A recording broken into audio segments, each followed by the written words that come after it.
kita fokus on product itself dulu. Okay, nak jual projek, nak jual subsale, nak jual apa. Baru kita create persona ataupun avatar. Siapa tak faham persona avatar ni apa? Ada? Semua faham kan? Tak faham?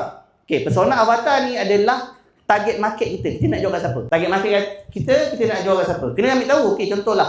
Cuba bagi satu rumah yang korang nak jual. Siapa? Siapa yang nak jual rumah? Siapa-siapa? Projek? Tahu? Pasal projek? Tak tahu? Nilai lah korang tahu. 12 ribu.